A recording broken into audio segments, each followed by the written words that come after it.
Hello, everybody. Welcome back. This is Brant Brinkerhoff from Ash Games, and today we're talking about the solo variant within Oros. It's the entire automa system that's been developed inside the game, and there's a lot of really exciting parts to the automa system. First off, that it doesn't just affect solo, like many games where an automa will be developed just so a single person would be able to play the game. But with Oros, the way that the automa is put together is that it can be used. It is used for a 2-player game. It can be used for a 3-player game, and there are 4 different automa, and so that are all balanced a little differently. And so there's just a lot of opportunity with the automa system to add a lot of variety into your play experience. And so just that alone just gets me really, really excited. And so we asked the folks on our Facebook group, our community group, to ask questions, what they would like to know. And so that is what we're answering today. So let's jump right into the questions. So question number 1, what were the first few iterations like? All right, so this is going to step us back a while back because it took me a really long time to figure out the right way to do the automa system. So let's take a stroll through memory lane. A long time ago, Oros was played using cards. This was the deck of cards. And actually it took a while to get to the point where this deck of cards actually made sense. But this was the latest version of the cards before we switched over to the player mats. And so originally everybody had this little demigod card, and they had a little power on there, and it had a drop stack and a discard pile. And so you put this little thing right in the middle, and then you were drawing cards, and it essentially had a really, really lightweight deck building aspect to it. But each of the cards had, something like this that had 4 different actions on each of the cards. These 2 were always the same, and these ones were changing. And if you look, these are the actions that you're probably familiar with on the player mats, right? Things like the move action or the eruption action or a shift action and things like that. So all the basic actions were on these little cards, and you could only do really, really basic things. And then as you played the game, you had stacks of these like superpower cards. And eventually, as you played and you were able to pick up some of these superpower cards, and to be honest, it didn't work very well. Because by the time you got these cards into your deck, you might have the chance to draw them once or twice, and then the game was over. And so it was very unsatisfying, to be completely honest, the very first rounds. But anyway, you'll notice that these things like shifting mountains, these are all the same concepts you'll find on the player mat today, but it was all just constructed in a completely different way. So along with these cards, the original automa was the same type of thing. It had cards. But the way that the original automa worked is it only did 2 things. The first thing that it did was it would shift rows, which is actually one of the actions that the automa today does, but it would shift rows, and that would help to keep the connectivity of the game going. It provides a lot more opportunities, and it makes the game feel very alive. Then the other thing that the automa originally did was it would destroy your sacred sites. So the concept was the automa was like this volcano, this angry volcano god or something like that. That was, it was angry that you were there building stuff, and then it was trying to tear your stuff down. And that's where this automa system actually all started. And to be honest, it was weird and it didn't quite work very well. It worked okay. And I played many, many games using it. I was like, okay, this works kind of, sort of, some of the time. But that's where this whole thing started. And anyway, that's what the first iteration was like. Shift, destroy. And that's all that it did. And today's automa system is 5 million times better. And really, I have to think like bringing in the player mat system, which added a lot of depth to the gameplay and made a lot of really interesting choices available, as well as being able to, when you upgrade something, that you can actually have more control over like when you get to do that thing. And so the player mat system opened up all these opportunities for the automa to then be able to also behave quite a bit differently. But one of the biggest challenges with the automa system was, and this is something that has always been kind of a conflict with it, is that the entire game of Oros is based on 3s and 7s. Everything, which are these 3 like magic ancient numbers anyway, But there are 3 types of sacred sites. Each mountain can have one of each of those types. So only 3 sacred sites per mountain. And so in order for players to be able to build the monolith, the shrine, and the temple, and be able to have opportunities to build temples, there needed to be some way for the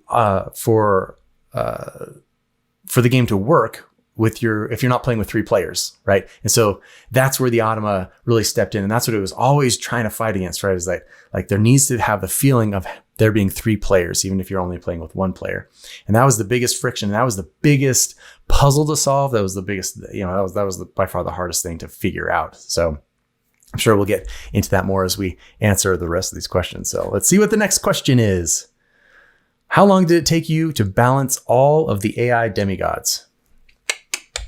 All right, so let's look at the current cards. We'll talk a little bit about them so then I can answer this question about like how long did it take? Well, how long it took? Many months, close to 100 plays to be able to figure out the balance of each one of them, because each one of them is slightly different. But what really needed to happen in terms of the design and the development process is recognizing the different systems that were at play, and then being able to understand how those systems fit into a typical game and about the rate that those systems needed to interact with the game. And once I figured out that, identified what the system was, and then figured out the frequency of its involvement in the game, as long as I stayed really close to that threshold, I was able to push and pull the different automa to be able to do different things at different rates, and they still would stay balanced, and still the game would still stay balanced. So these are the new automa cards. These are the cards that are in the deck today. And the way that the automa works now, rather than just shifting things and destroying things, it no longer destroys your stuff anymore, because there's not really any destruction at all in the game. The game is very altruistic. It's very symbiotic. There's a lot of sharing, right? That there's always a reason to share the things that you've built with others, because they will also benefit you just as much as there's a motivation to kind of try and push your stuff away from other people, so they'll waste actions to get there, or just to buy yourself a little bit more time.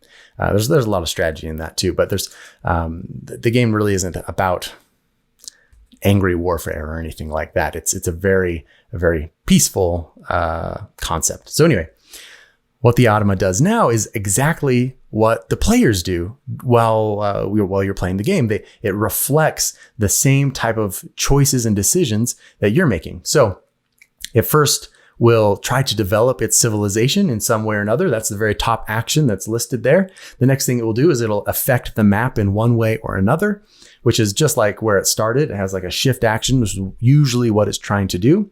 And then it will ascend the ziggurat in some way or another. And those are the same types of things that you're doing while you play the game. But the automa does it in its own way. First off, to make sure that the automa system is nice and simple. It's easy to maintain. There's and also that there's no player decision making that needs to happen while you're going through it. And so the first thing it's going to try and do is it's going to try to develop its civilization in some way. So it'll try to, like in a different region on the map, it'll try to build sacred sites just like you do. It'll try to send followers to study just like you do. It'll try to return followers from study just like you do.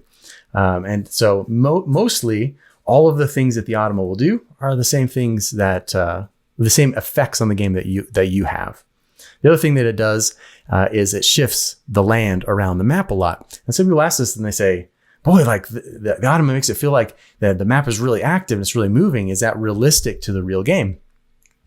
And it depends on the game that you're playing, honestly, because once someone unlocks a shift mountain ability, the game feels just like what it feels like when you're playing against the automa. The automa comes with a permanent shift mountain ability, and it uses it again and again and again. And the reason why that's so important when you're playing the game is that if tiles aren't moving, the game, the map is static, then the game also becomes static, and you very quickly run out of the opportunities that you need to have in order to keep the game, that tension happening in the game.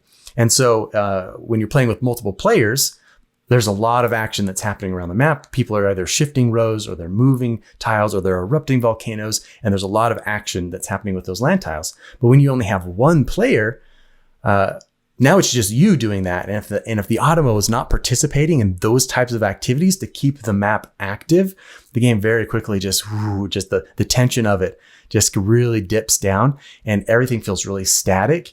And it's actually a little bit less, it's definitely less satisfying, but it's actually a little bit harder to be able to accomplish things that you're doing. So even though the automa, it might shift a row and it might be really inconvenient for you, that's the same thing that would have happened if you were playing with another player. They're going to do things that will be inconvenient to you. And you'll have to take one of your actions to try and get that thing back, right? To be able to recover. And that's why you have 3 actions. The first action is about recovering from whatever just happened on the map. The next one is trying to advance. And then the third one is you're trying to develop. And so making sure that you're using all 3 of those actions to make sure that you at least are able to take a step forward every single round is important. So anyway, the automa is going to be shifting stuff around the map. And so anyway, once I figured out, okay, so there's this development system and that needs to be able to balance. So there's a lot of things that come into that. First off, the automa can't build too frequently, because if it builds too frequently, it will just max out its player board. And also it will take away all of the building opportunities. And so there's a little bit of a rate frequency there. And that's what this little symbol is doing. It says in this region, it will try to build. And sometimes it only shows 1 letter. And sometimes it shows 2. Sometimes it shows even up to 3. So when it's showing 3, it's saying, this is a really high likelihood that it's going to build, right? In region B, in region D, in region A, it's really trying hard. Whereas opposed to the ones that only have a single letter in them, it misses all the time, right? Like in region B, there's no mountain, it can't build. It happens all of the time. And it's really important because that's also true to the players, right? You can't just build all the time. And so there's many rounds where you don't get to build. And so the automa needs to be able to reflect that same thing. And so there was figuring out that little balance of like, how frequently should they be building and how many times should we put in, the low possibilities and how many times should we put in the big possibilities that they're going to be building. And it took some time, it took a lot of playtesting to figure out what's that right frequency. And each of the demigods decks are a little different. Some of them have a lot of, 2 opportunities instead of 3s. And some of them have a lot of single opportunities like waters. There's a lot of just really single things. So it's not going to build near as frequently as everybody else. So that was a hard thing to figure out, as well as like how frequently it'll send followers to study, as well as return followers from study, because it gets wisdom by doing that. And it gets endgame points by having followers in study, just like you do. And so again, one of those things that making sure that it wasn't overpowered in any way. It took some time to figure that out. And then finally, the ascend action, which the automa ascend differently than players. And so on that ziggurat track, the little players are climbing up that ziggurat, and that's really the timer of the game. And what I quickly realized was if the automa is ascending when it builds, like players do, what ends up happening is because the automa usually doesn't build until the second half of the game. It doesn't build very much during the beginning of the game, unless you're like forming a lot of mountains and you're like setting it up, which is not great because the automa will probably take advantage of it and win if you do that. So you have to be really careful.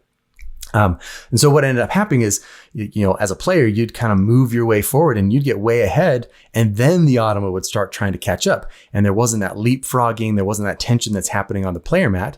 And so, that's not going to work. They have to have like a certain pace. So then I tried out putting a single symbol on the cards. And what that did is it made the automa advance up the ziggurat in a very mechanic fashion, which was super boring and uninteresting, right? Because you knew exactly what the automa was going to do. It's going to take 1 step forward every single turn.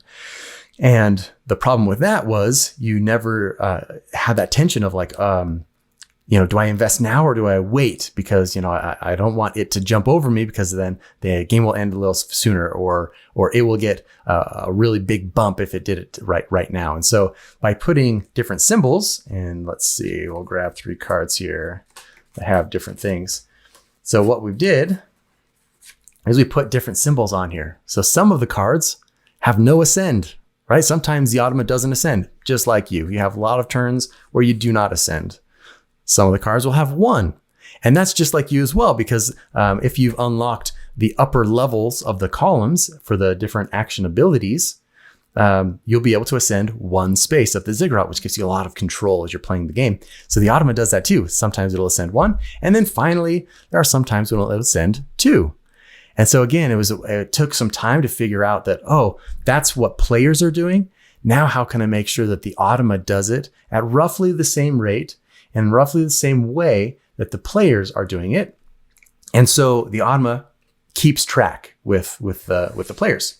The other thing that I had to figure out was the frequency, like how many of these symbols should be on each card.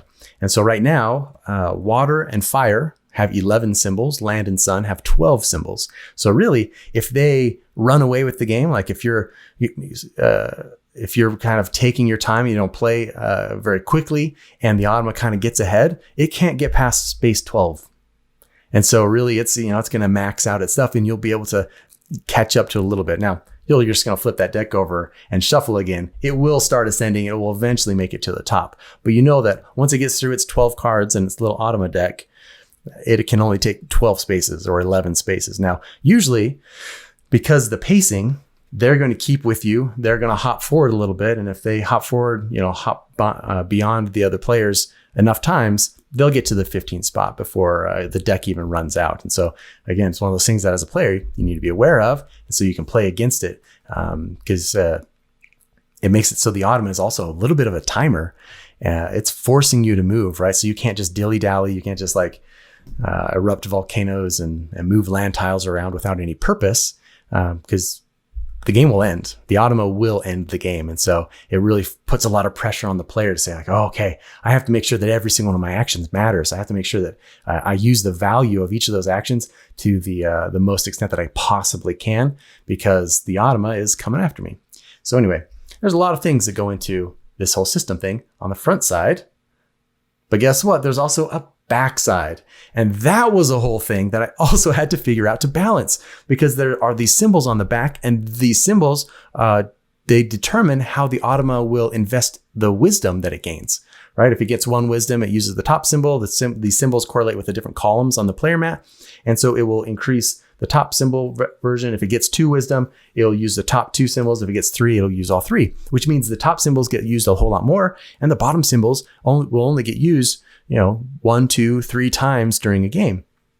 And so I had to figure out, how do I balance all of this stuff so they all don't just invest the wisdom in one thing the whole time and then max that out and then never invest anywhere else. There was a whole balancing exercise that looked like this. You're getting to see inside the special notebook. So this is where this is what I used to figure all this stuff out. I wrote up all of the possible actions that the automa could be playing, and then figured out a balance. So there's another sheet. It's just, look at all that stuff. Isn't that crazy? All right, so I figured out, okay, with water, you need so many monolith symbols versus how many mountain symbols, or this many shrine symbols versus this many shift symbols. And I made sure that each one of the automas are balanced slightly differently with the symbols that are on the back of the card. And then beyond that, if you look down here, what this stuff is showing is those symbols also had to be tiered in hierarchy, and figuring out how the backs, how many monoliths are going to be on the top row versus how many monoliths are on the bottom row, because that's going to matter with how they invest in their player mat. And so all of the automa, they're not balanced evenly like that. And it's not just randomly put together. It's actually a whole system where the back of their player mat, the way that they invest their wisdom, and the way that their player mat values are balanced actually coordinate with the way the symbols are put together on the back of the card. So for example, fire, he prioritizes monoliths. And so there are monolith symbols on the back of his cards, more monoliths than other cards. Pretty interesting, right? Versus Sun, who prioritizes temples. And so with Sun, it's more likely that Sun is going to be investing in temples, which means as a player, you can say, okay, I know Sun will be investing in temples.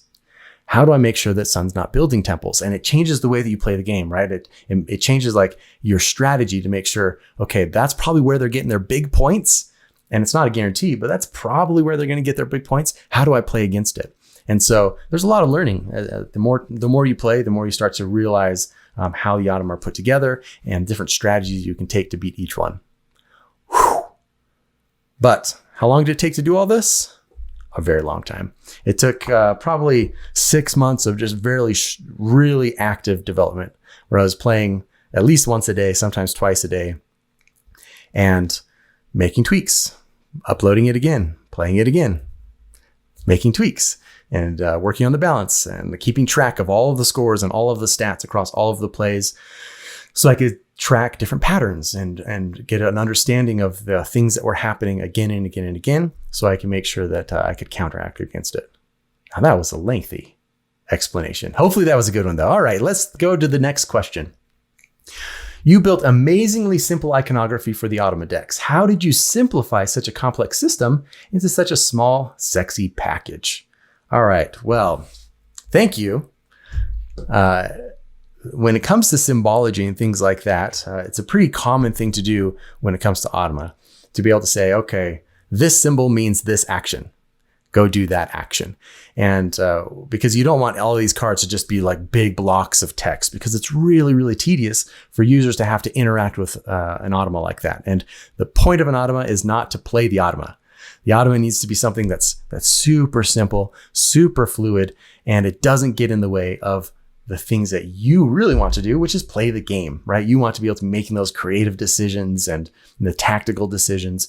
And so you kind of want the automa to be able to just operate on its own and do what it needs to do simply, quickly, and then get it back out of the way. And so a big part of designing an automa system is figuring out how do you distill the things that it needs to do down to the smallest package possible, where it can still pack a big punch, but it doesn't get in your way.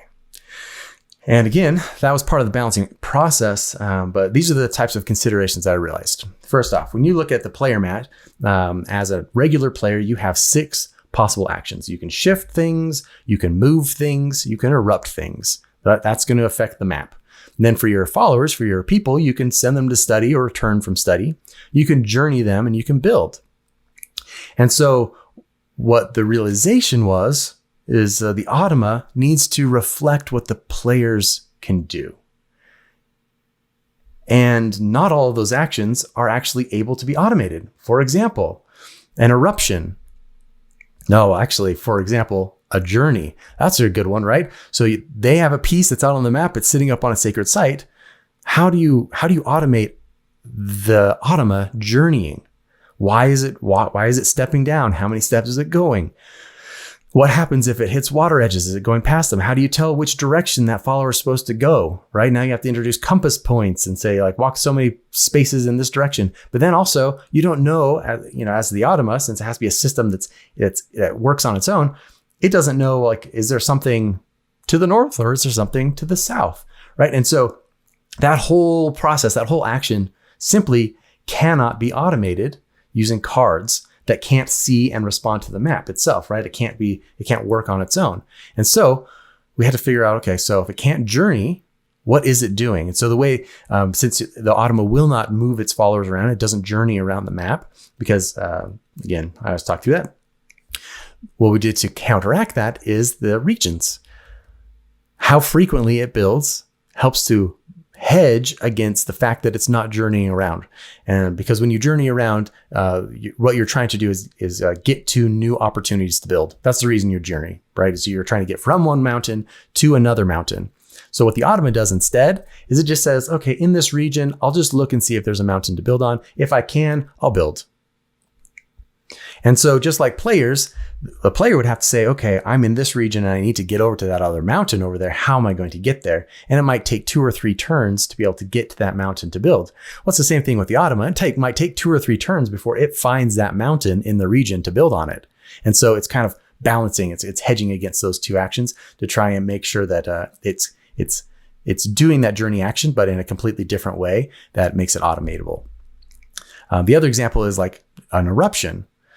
For an automa to erupt a volcano, first off, how does it pick which volcano it's erupting? Then when it tries to erupt a volcano, which direction does the lava go? And then the bigger question is, why did it just erupt a volcano? It doesn't help the automa win. So that was another consideration. If the automa, if an action that the automa will take isn't aiding that automa to win the game in some way or another, then why would it ever do that? And the reason to erupt volcanoes during the game is because you either need to create a land bridge so you can walk from one place to another place, or you just need to have tiles out so that way you can perform move actions more efficiently, be able to grab more tiles to be able to move them and collide them together. And since the automa doesn't do either of those things, why would it erupt a volcano? That's just helping the players. It's not helping it. And so again, there's no volcano eruptions in the game because it just didn't make sense for the automa to be doing that. The final action that the automa does not do is it does not move land tiles. The reason why players move land tiles, which is the move action where you grab a set of tiles that are in a row and you move them one space. And what's great about that is that the tiles collide together and the tiles become larger. So again, the reason why the automa doesn't do it is because how does it figure out what those configurations are? How does it determine, how would it determine which direction to move it or why it's colliding those things together? And if it did do that, it's very unlikely it would ever actually form a mountain because it would just be complete random chaos trying to form mountains and it just wouldn't ever work. So instead, what the automa does is it actually just bypasses that whole action. And what it does is it just forms a mountain in a region. So it looks and says, okay, well, in that region, if I can't build, I'm going to form a mountain. All right. And then it just forms the mountain. So it just completely bypasses the whole process of trying to build in this complex system to make it figure out how to make mountains. It just goes ahead and does it. But the counter side of that is when players form mountains, tiles leave the game, right? To form a mountain, a 4 tile and a 4 tile have to collide together. And that's the only way it'll ever form. So if you think of it, 4 edges plus 4 edges colliding together create a mountain tile, but the mountain tile only has 4 edges as well, which means we just lost a value of 4 in the game, right? 4 units of land just left. And so that's exactly what happens on the automa cards when they form a mountain. They also will remove a land tile. And sometimes, some of them, they'll remove 2 land tiles because, again, it's not removing just the 4, it's removing the largest land tile in the region and all the volcanoes that are on that land tile. And so that could be a 4. It could be an island, though, and it could be a 4 with a 4 volcano or something like that. You just never know, but it's taking land off of the map every time it attempts to form a mountain. And so, again, it's just making it so the automa is doing exactly what happens when the players do something, or at least it gets really, really close to being exactly what the players are doing when they're playing the game. But the other actions, shifting land tiles, absolutely, that's really simple. We show a little map. We show what row needs to get shifted, and it always shifts 2 spaces. That never changes just for the sake of ease. And so it'll be moving stuff and shifting stuff all over the map all the time. The other thing that the automa will do is it studies, just like players study. And that's a very simple one. It looks in a region, it tries to study. If it can't, it goes to its player mat. There you go. And it will also return from study to get wisdom. So that one was very easy to automate. So absolutely. And it's beneficial for the automa. So absolutely, that's in the game. And then the final thing that the automa will do is it'll attempt to build. And that's a really important part of the game, because if the automa is not building, that means that the player or players will likely not have opportunities to build temples.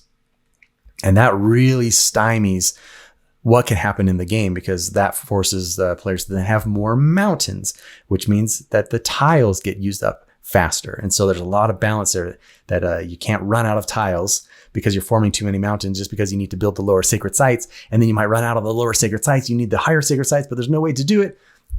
And so what the automa does is it builds. It puts sacred sites out there, which then provide different opportunities for the players to build the other sacred sites.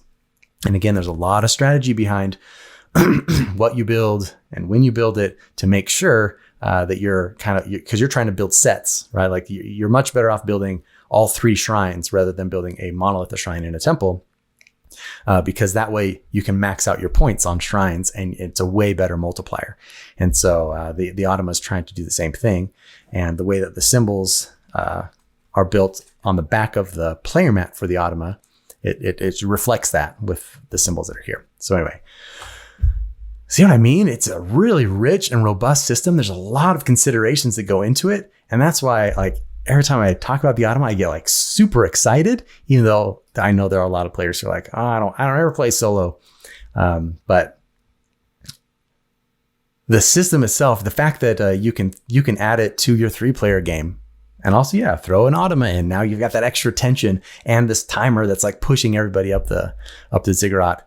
It just adds this element of, it's fairly unique, but it's this fun element of tension that you can toss into any game. And anyway, I get excited about it. I don't know if you get excited about it. All right, you better leave comments or something like that telling me how excited you are about this, or not excited. I don't know. All right, last question. We only had 4 this week, but that's all right. I've been talking for a long time. All right, so the very last question says, are there certain games that inspired your solo mode and what it came to be? And there are. When I first started really digging into like how to make a good solo mode, at first I just started and didn't really know what I was doing, and it didn't really go anywhere. That's where these original cards, that's where it kind of came from, was just trying to start to do something. But then I started researching, especially the games that have been made by Automa Factory, the solo variants have been made by Automa Factory, and looked at a lot of those and the ways and the systems that they used. And they were very helpful to just learn, like, oh, okay, that's interesting that you can use little symbols to do different things, or like being able to identify the different systems that are at play in the game and then be able to activate each one of those systems.